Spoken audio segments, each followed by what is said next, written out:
নামটা আফজাল হোসেন। ৮০ দশকের সেই চিরচেনা হ্যান্ডসাম হিরো, যার মায়াবী হাসি আর দরাজ কণ্ঠ আজও কোটি বাঙালির মনে দোলা দেয়। তিনি কেবল একজন অভিনেতা নন, তিনি একাধারে পরিচালক, সফল বিজ্ঞাপন নির্মাতা, দক্ষ চিত্রশিল্পী এবং সৃজনশীল এক লেখক। বাংলাদেশের সংস্কৃতি অঙ্গনে তিনি এমন এক মহিরুহ, যার ছায়ায় গড়ে উঠেছে মডেলিং আর বিজ্ঞাপনের আধুনিক জগৎ। সাতক্ষীরার পারুলিয়া গ্রামে ১৯৫৪ সালের ১৯শে জুলাই জন্ম তার। বাবা আলী আশরাফ হোসেন ছিলেন পেশায় ডাক্তার। ছোটবেলা থেকেই আফজালের ঝোঁক ছিল রঙের দুনিয়ায়। তাই তো ঢাকা বিশ্ববিদ্যালয়ের চারুকলা অনুষদে পড়তে আসা। রং আর তুলির আঁচড়ে নিজেকে খুঁজে পেলেও নিয়তি তাকে টেনে আনলো অভিনয়ের মঞ্চে। ৭০ দশকের সেই উত্তাল সময়ে থিয়েটারের মাধ্যমে শুরু হলো তার এক নতুন যাত্রা। বিটিভির পর্দায় যখন তিনি প্রথম এলেন, দর্শকরা যেন এক নতুন রোমান্টিক রাজপুত্রের দেখা পেল। শুধু নাটক নয়, রূপালী পর্দায় দুই জীবন, নতুন বউ কিংবা পালাবি কোথায়ের মতো সিনেমায় অভিনয় করে তিনি জয় করে নিলেন বক্স অফিস। কিন্তু আফজালের মন পড়ে থাকতো সৃজনশীলতার গভীরে। ১৯৮৪ সালে তিনি হাত দিলেন বিজ্ঞাপন নির্মাণে। আজকের বাংলাদেশে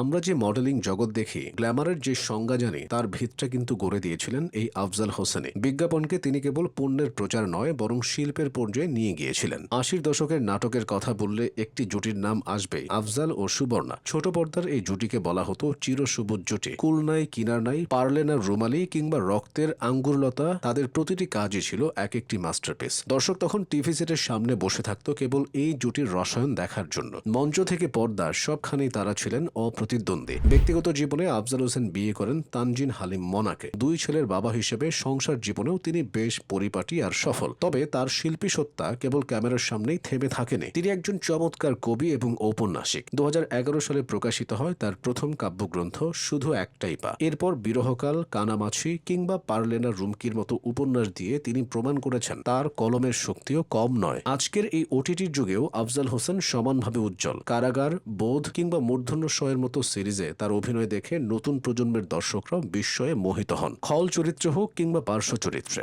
আফজাল হোসেন মানেই পর্দায় এক রাজকীয় উপস্থিতি। তার এই দীর্ঘ এবং বর্ণিল অবদানের স্বীকৃতি স্বরূপ ২০২২ সালে বাংলাদেশ সরকার তাকে প্রদান করে রাষ্ট্রের দ্বিতীয় সর্বোচ্চ সম্মান ২১ পদক। আফজাল হোসেন আসলে সময়ের চেয়েও বেশি আধুনিক একজন মানুষ। তার কথা বলা, হাঁটা চলা কিংবা উপস্থাপনার ধরন আজও তরুণদের কাছে অনুপ্রেরণা। তিনি নিজেকে কেবল একটি পরিচয়ে আটকে রাখেননি। কখনো চিত্রশিল্পী হিসেবে গ্যালারিতে ক্যানভাস সাজিয়েছেন, কখনো পরিচালক হিসেবে ফ্রেমবন্দি করেছেন জীবনকে, আবার কখনো অভিনেতা হিসেবে কাঁদিয়েছেন বা হাসিয়েছেন দর্শককে। তার জীবন যেন এক মহাকাব্য, যে কাব্যের প্রতিটি পাতায় রয়েছে কঠোর পরিশ্রম আর শিল্পের প্রতি নিখাদ ভালোবাসা। তিনি প্রমাণ করেছেন সৌন্দর্য কেবল বাহ্যিক নয়, বরং তা মানুষের রুচি আর সৃজনশীলতার মাঝে লুকিয়ে থাকে। আফজাল হোসেন আজও তরুণ, আজও চিরসবুজ। তার কণ্ঠের সেই গাম্ভীর্য আর চোখের সেই মায়া আজও বলে দেয় শিল্পের কোনো বয়স হয় না। বিজ্ঞাপনের চটকদার দুনিয়া থেকে নাটকের গভীর আবেগ, সবখানেই তার হাতের ছাপ। তিনি কেবল একজন তারকা নন, তিনি একাই একটি প্রতিষ্ঠান। আগামীর প্রতিটি শিল্পী যখন তার কাজের দিকে তাকাবে, তখন তারা খুঁজে পাবে শুদ্ধ শিল্পের এক পরম দিশা। আফজাল হোসেন এভাবেই বেঁচে থাকবেন প্রতিটি বাঙালির ড্রয়িং রুমে, প্রতিটি সিনেমার পর্দায় আর প্রতিটি রুচিশীল মানুষের হৃদয়ে।